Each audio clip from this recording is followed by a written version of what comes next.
Hello, welcome to legal awareness web series. दिल बैठा जाता है।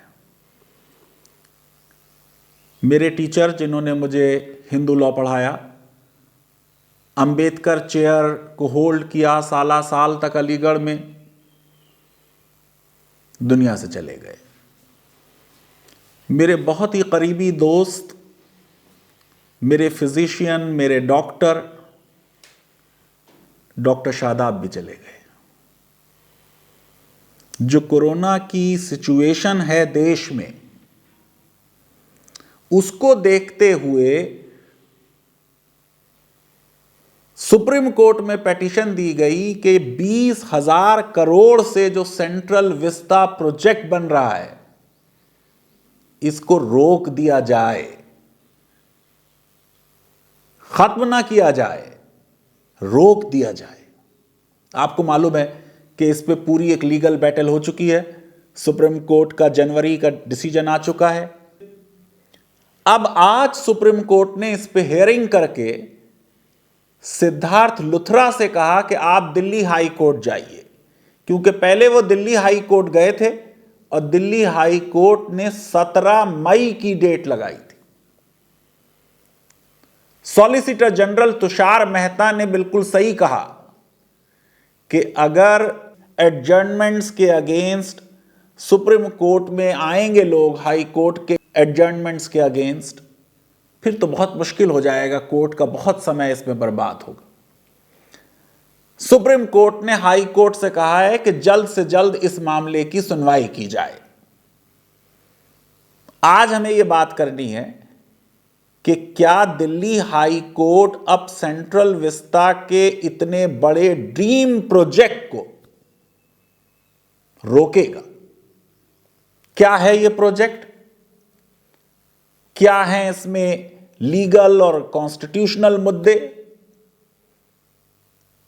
क्यों सुप्रीम कोर्ट ने इसे अपहोल्ड किया और हाई कोर्ट अब क्या कहेगा?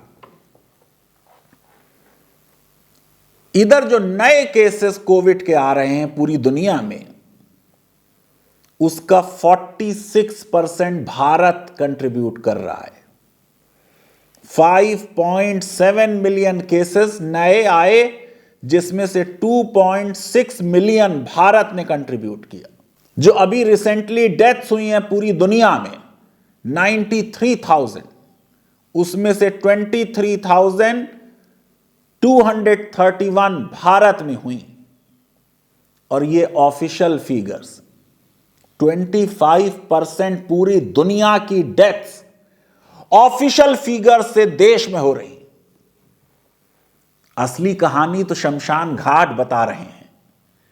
दिल्ली के शमशान घाट अब लोगों की अस्थियां नहीं रख पा रहे, लॉकर में जगह नहीं है। पहले बाद में कहा जाता था कि ले जाओ, अब कह रहे हैं आज ही ले जाओ। शहर दर शहर, कब्रिस्तान से, शमशान घाट से जो कहानी आ रही है सामने, वो बता रही है कि ये वाली फिगर्स कुछ बहुत कम है। राइटर्स की रिपोर्ट अब है कि रूरल इंडिया में भी फैलने का खतरा बहुत बढ़ गया है। ऐसे समय में जब लोग ऑक्सीजन से मर रहे हैं, हम उन्हें ऑक्सीजन नहीं प्रोवाइड कर रहे, 100 से ज्यादा लोग मर चुके हैं। आरटीपीसीआर किट्स की कमी है, बेड्स की कमी है, अस्पतालों की कमी है। हम सिर्फ 2% से भी कम लोगों को वैक्सीनेट कर पाए। अमेरिका के बाद पूरे विश्व में अब हमारा यह ड्यूबियस रिकॉर्ड है कि हमारे यहां 20 मिलियन पॉजिटिव केसेस कोविड के हो गए।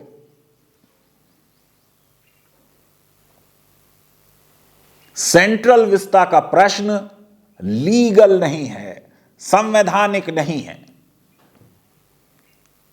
यह प्रश्न प्रायोरिटी का है। सुप्रीम कोर्ट का जजमेंट सही है कि सरकार को इख्तियार है, अथॉरिटी है कि वो लैंड यूज 7 प्लॉट्स का 86 एकर्स लैंड का ल्यूटन्स दिल्ली का बदल दे। ये हक है सरकार को। क्वेश्चन प्रोप्राइटी का है, क्वेश्चन मॉरलिटी का है और इथिक्स का है। सुप्रीम कोर्ट तो कोर्ट ऑफ लॉ है, जस्टिस अकॉर्डिंग टू लॉ करती है, लेकिन लोगों के दिलों में डिसीजन लॉ से नहीं होता। क्या इसकी पॉलिटिकल कॉस्ट होगी सरकार के लिए, इसका किसी को अंदाजा नहीं। एक एम्स बनाने में 1000 से 1100-1200 करोड़ लगते हैं, 20,000 करोड़ से तो 20 एम्स बन जाते। हमारे देश में जो वैक्सीन भारत बायोटेक और सीरम इंस्टीट्यूट बना रहा है वो हमारी डिमांड पूरी नहीं कर सकता, हमें इंपोर्ट करनी पड़ेगी। 35,000 करोड़ का जो बजट में एलोकेशन है, शायद उससे काम नहीं चलेगा। वैसे तो अब सरकार ने यह काम राज्यों के ऊपर डाल दिया।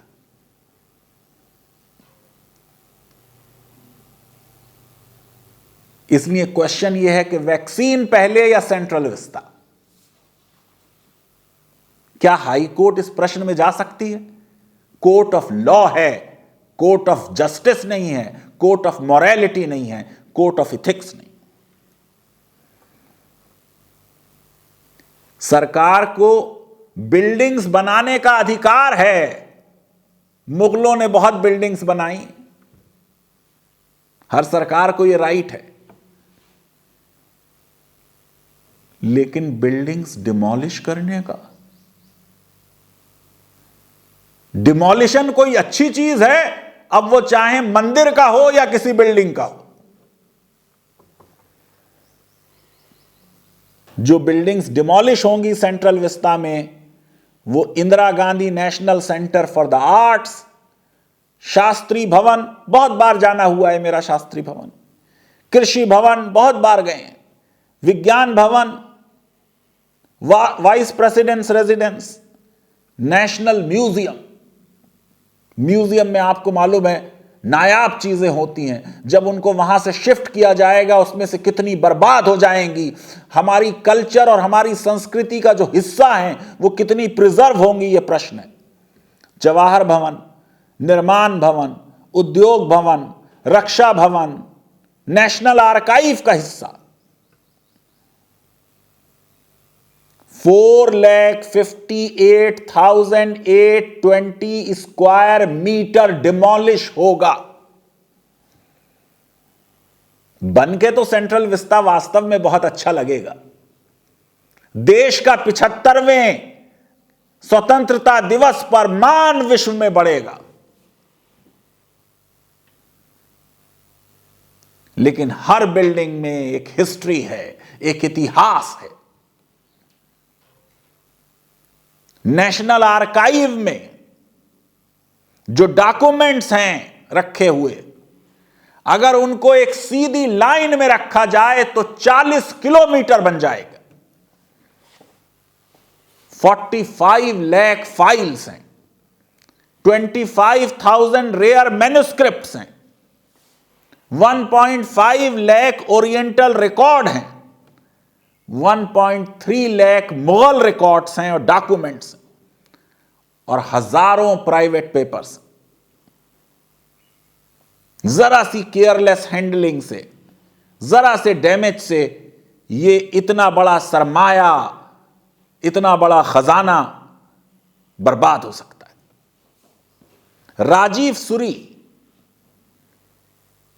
सुप्रीम कोर्ट गए दिल्ली डेवलपमेंट अथॉरिटी के खिलाफ। 3 जज की बेंच ने हियरिंग की, जनवरी 2021 में जजमेंट दे दिया।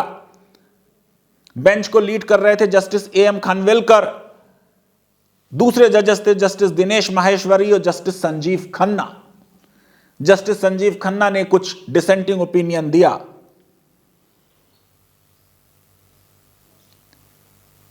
पेटिशन में भी लीगल मुद्दे नहीं उठाए गए थे। वैसे कहा गया कि लोगों के right to life and personal liberty का वायलेशन है, इतना ग्रीन कवर खत्म हो जाएगा, वो बात कोर्ट ने मानी नहीं। मार्च 2020 में चैलेंज हुआ, कोविड की शुरुआत हो गई थी। बताया मैंने आपको 86 एकड़ लैंड का मामला है। पेटिशन में कहा गया कि जो नोटिफिकेशन है वो मास्टर प्लान ऑफ दिल्ली 2021 का वायलेशन है। जो 2019 का नोटिफिकेशन था उसे ओवरराइट किया गया है। जो ऑब्जेक्शंस इनवाइट किए गए थे उनको ऑलरेडी चैलेंज किया जा चुका था। कोर्ट ने सारे मामला सुने। मेन मुद्दा चेंज ऑफ लैंड यूज था, वायलेशन ऑफ म्युनिसिपल लॉ था, वायलेशन ऑफ एनवायरमेंटल लॉ था।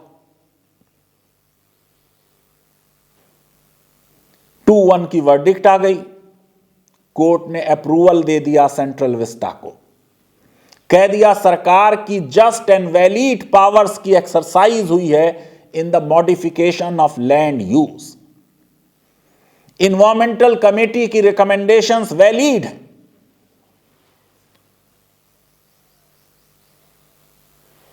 जस्टिस खानविलकर ने कहा कि एक स्मोक टावर बनाया जाए, एंटी स्मोक गन्स लगाई जाएं कंस्ट्रक्शन साइट पे। जस्टिस संजीव खन्ना थोड़ा डिसएग्री किए। उन्होंने कहा एनवायरमेंटल क्लियरेंस के मामले में prior approval heritage conservation committee से लिया जाए, पब्लिक हियरिंग हो। आप देखिए कि कोर्ट ने शुरू में ही जजमेंट के लिख दिया कि ये चैलेंज जो है ये प्रिमाइज्ड है on the high principles of democratic values as applicable in India and not limited to mere infringement of statutory provisions of the governing enactments. Rule of law की बात है, governance by rule by law की बात है।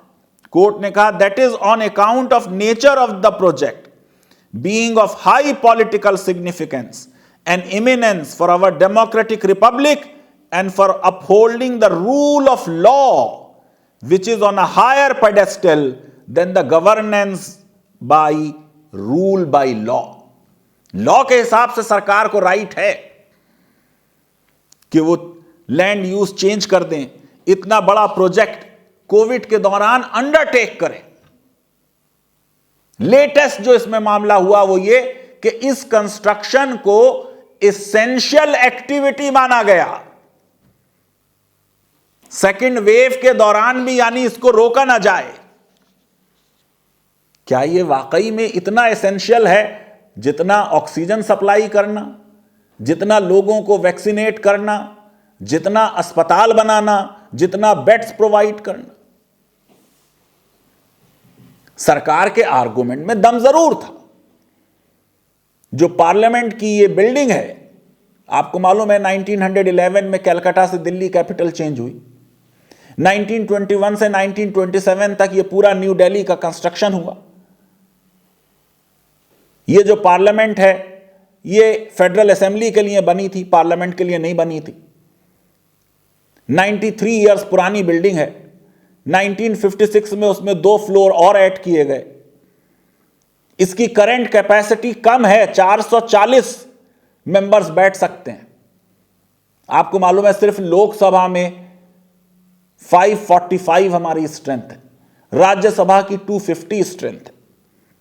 हमने लोकसभा की सीटें जो है वो फ्रीज कर दी हैं 1971 की सेंसस पे। अब 2026 की सेंसस होगी तो सरकार सही कह रही है कि हमें एक बड़ी बिल्डिंग की जरूरत होगी। ऑफिसेज में, सेक्रेटरिएट में भी, नॉर्थ ब्लॉक, साउथ ब्लॉक में इतनी मिनिस्ट्रीज हैं, वहां पे भी ऑफिसेज की शॉर्टेज है। 3.8 लाख स्क्वायर फीट की शॉर्टेज है। सरकार ने यह भी बताया सुप्रीम कोर्ट को कि 1000 करोड़ उनका रेंट पे खर्च होता है, जो सरकार ने ऑफिसेज ले रखे हैं जगह जगह। पब्लिक हियरिंग के लिए इनवाइट किए गए, 1292 रिस्पॉन्सेज आए। लेकिन जब ओरल हियरिंग के लिए बुलाया गया तो सिर्फ 42 लोग अपीयर हुए। कोर्ट ने सरकार के आर्गुमेंट्स माने, पेटिशनर के आर्गुमेंट्स रिजेक्ट किए, और बड़ी टेक्निकल ग्राउंड ली कोर्ट ने।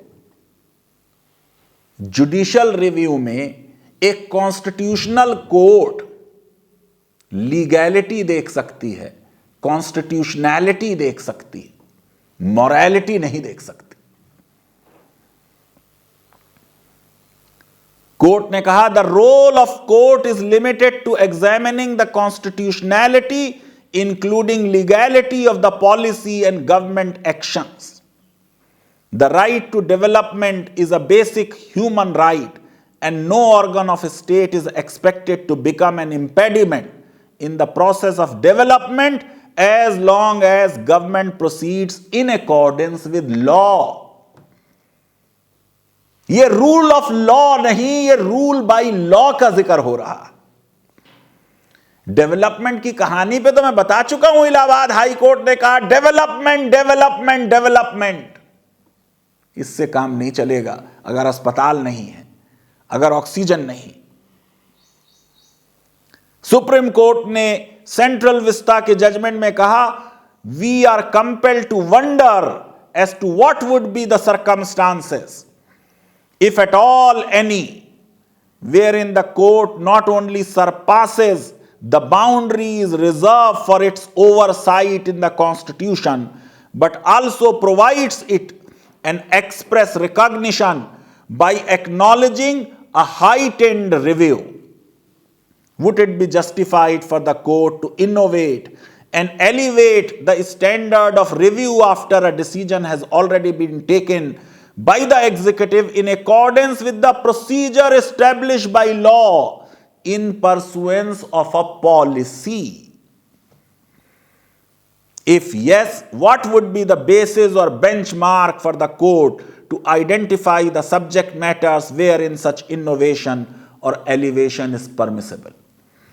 कोर्ट कह रही है जुडिशियल रिव्यू में वो कौन सा बेंचमार्क होगा जब सरकार का फैसला in accordance with procedure establish by law हो, in pursuance of a policy हो, जिसे कोर्ट एग्जामिन करेगा। आपको मालूम है पॉलिसी मामलात में कोर्ट्स को दूर रहना चाहिए। जो जजेस जुडिशियल रेस्ट्रेंट में यकीन करते हैं वो पॉलिसी मैटर्स में इंटरफेयर नहीं करते। कोर्ट ने आगे कहा we are compelled to wonder if we in the absence of legal mandate can dictate the government to desist from spending on one project and instead use it for something else, or if we can ask the government to run their offices only from areas decided by this court, or if we can question the wisdom of the government in focusing on a particular direction of development, we are equally compelled to wonder if we can jump to put a full stop on execution of policy matters in the first instance without a demonstration of irreparable loss or urgent necessity, or if we can guide the government on moral or ethical matters without any legal basis. साफ कर दिया court ने, policy matters में सरकार इस project पे पैसा खर्च करे या अस्पताल बनाने पर, वैक्सीनेट करने में या सेंट्रल विस्टा पर, कोर्ट इसमें दखल अंदाजी नहीं कर सकता। लॉ की कोर्ट है, कह दिया उन्होंने, इथिकल और मॉरल मैटर्स में हम नहीं बोल सकते। पैराग्राफ 421 में कहा The constitutionally envisaged system of checks and balances has been completely misconstrued and misapplied in this case. The principle of checks and balances posits two concepts, check and balance, where the former finds a manifestation in the concept of judicial review, the latter is derived from the well-enshrined principle of separation of powers. Check करेंगे आप सरकार को, लेकिन separation of powers है, separation of powers में policy decision सरकार लेगी। यानी कोर्ट क्या कह रही है, पॉलिसी मैटर्स में कोर्ट नहीं बोलेगी, सरकार का डिसीजन होगा। जब सुप्रीम कोर्ट का सेंट्रल विस्ता पर यह जजमेंट है, दिल्ली हाई कोर्ट अगर एक जल्दी हियरिंग भी कर दे आज के सुप्रीम कोर्ट के ऑर्डर से, क्या वो स्टे करेंगे? इस बात की उम्मीद बहुत कम है।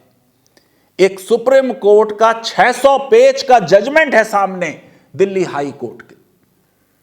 मैं ये समझता हूं कि इस वक्त यह मामला अब कोर्ट के हैंडल करने का नहीं है। सरकार अपनी तरफ से चाहे इथिकल और मोरालिटी को इंपॉर्टेंस देते हुए, यह जताते हुए कि सरकार के लिए बिल्डिंग बनाना प्रायोरिटी नहीं है, लोगों की जानों को बचाना प्रायोरिटी है, अपने आप सरकार अगर आके कहे कि हम इस प्रोजेक्ट को 3, 4, 5 महीने के लिए रोक रहे हैं, वो बेहतर चीज होगा। लीगल अवेयरनेस वेब सीरीज अगर आपको पसंद आती है तो मेरी रिक्वेस्ट है कि हमारे इस वीडियो को वाइडली शेयर करें, हमारे चैनल को सब्सक्राइब करें और बेल आइकन जरूर क्लिक करें और लाइक जरूर क्लिक करें। बहुत बहुत शुक्रिया, धन्यवाद, थैंक यू वेरी मच।